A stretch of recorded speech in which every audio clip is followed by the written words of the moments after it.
It's the biggest grift in U.S. history. Billions stolen from the U.S. government, not just by lifelong criminals, but by everyday Americans.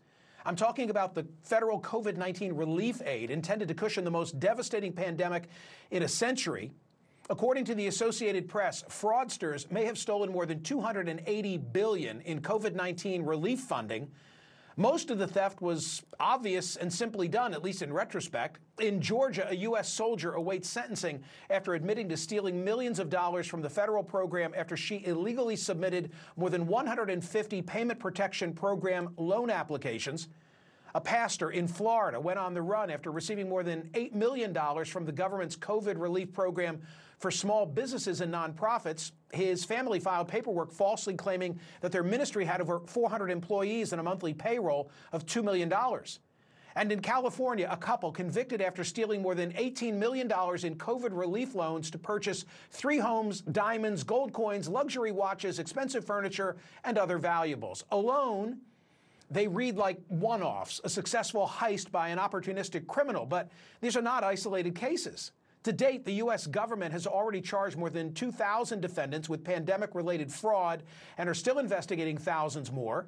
The United States Justice Department's acting director for COVID-19 fraud enforcement calls it an unprecedented amount of fraud. How could such enormous amounts of fundings be divvied out unnoticed? Investigators are attributing this to the government's eagerness to provide quick relief. Money was dished out to Americans struggling to make ends meet among record unemployment numbers, but it lacked oversight and not nearly enough restrictions on who could apply. In short, the con was all too easy.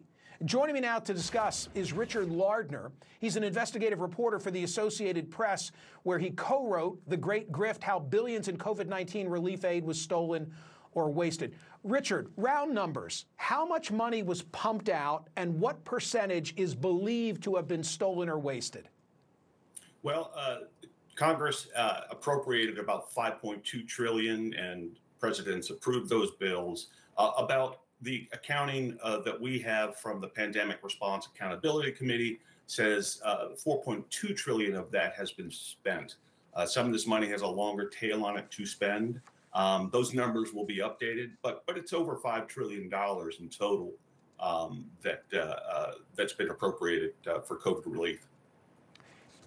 Is it a reflection of economies of scale? And by that, I mean that you write there was an $837 billion IRS program that had 99% success in its delivery. That sounds pretty darn impressive. But that 1% fail was $8 billion.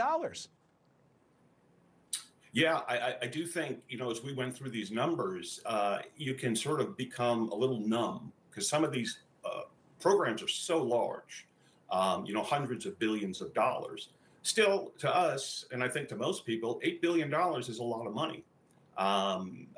Nothing's ever going to be perfect in a massive emergency aid program like this one. But still, we shouldn't lose sight of large sums of money and sort of what they mean. How aggressive are the government efforts now to recoup those funds and to continue prosecuting cases? I think they're very aggressive. There are 3 strike forces that were created to go specifically after COVID fraud. The Biden administration wants to triple that number. This is keeping federal prosecutors, investigators, and inspectors general very busy and will for some time. The statute of limitations on crimes related to the 2 large SBA programs, Paycheck Protection and the COVID emergency or economic injury disaster loan program, have been extended from 5 to 10 years. There's also a push to do that same statute of limitations extension for crimes related to unemployment assistance fraud. I had this conversation on radio, and one of my callers said to me, not that anyone defends the waste, fraud, and abuse, but that the fire hose needed to be opened to keep the economy afloat, and that this was one of the likely ramifications that was going to take place. Quick thought from you?